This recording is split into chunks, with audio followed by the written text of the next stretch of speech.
Once Human is trash. Or is it? Hello everybody, my name is Lake and welcome to Trash Games Tuesday, the show where we test usually free games and give you raw, unbiased first impressions. Because some people have played hundreds of hours of games, but the thing that leads you to play so much of it is what hooked you at the beginning. A game with no hook isn't a good game at all.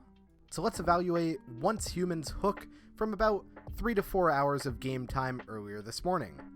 I'll tell you straight up, I think the game's good. I think the game's very good, I would venture to say. Whether or not it's the game for you, though, is perhaps a different question.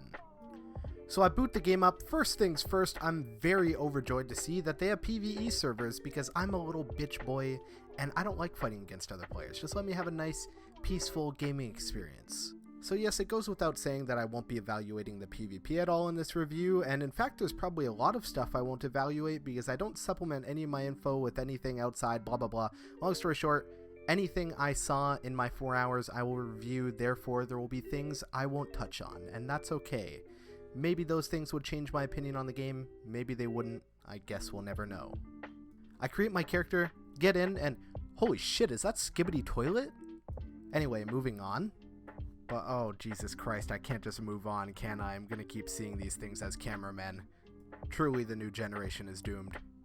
But I digress. The combat here, at least in Melee, is pretty surface level, but you get what you come for. The Melee combat does have one feature that I appreciated very much, though, and roll the clip. It's that right there. It's that little slam. If you attack something coming out of a run, you slam into them with your body and you deal extra damage on the first attack.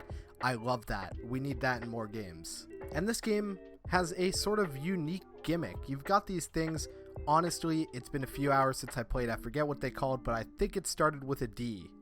And you find this one, which is a butterfly, and there's a hot Asian girl who tells you all about it. But basically, you can order them around like Pokemon to fight for you. They have recharging phases and stuff. You have to keep in mind that, of course, there's PvP in this game, so there's going to be nothing that's too busted, but I imagine using this against another player would be pretty insane. So we go to the outside world. I'm noticing a few things here, a few things that the First Descendant did not have, which I reviewed last week. First of all, I have this game installed on an HDD, and it actually loads pretty quick.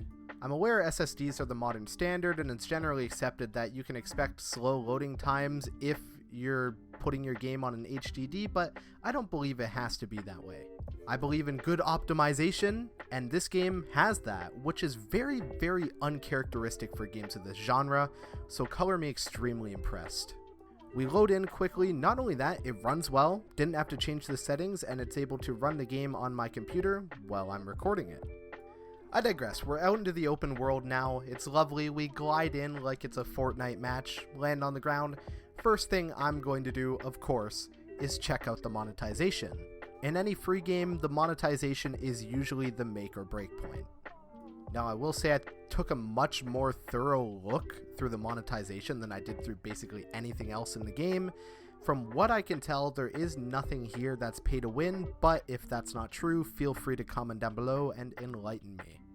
And of course, there's a battle pass, which is exhausting to say the least. Those of you who have watched my channel for the last little while know that I personally have a vendetta against battle passes. I don't believe it has any place being in a game like this, but it's 2024, you can't escape it.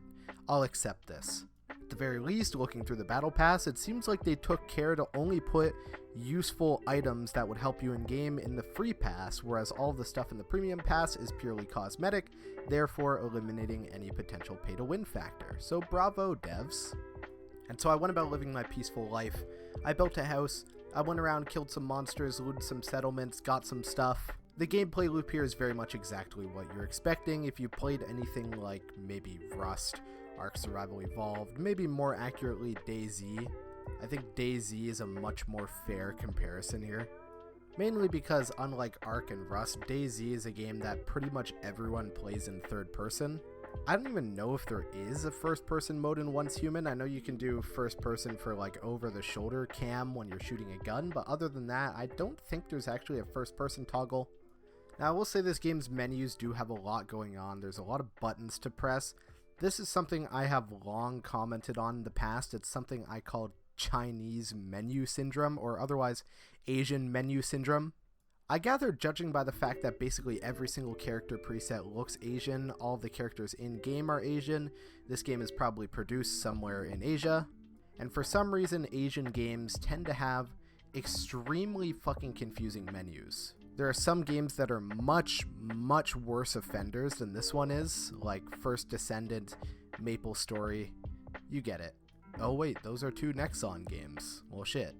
But it's not limited to MMOs, and Asian menu syndrome isn't even really related to Asian productions. In fact, I think it's more fair to just call it MMO menu syndrome, because it occurs in stuff like Lost Ark, which, watch, how much do you want to bet that's made by an Asian studio, though? I don't know. I haven't checked. You get my point. You understand what I'm trying to say. We'll call it insert name here menu syndrome. Anyway, my point is there's a lot of stuff going on in the menu, but you figure it out eventually. You know, you got your skill tree, like Ark. You're good. You're good. Now, rapid fire of good stuff about this game. Sound design's good, character creator is good, movement, everything, combat, it's all smooth. There's really nothing crazy to complain about here.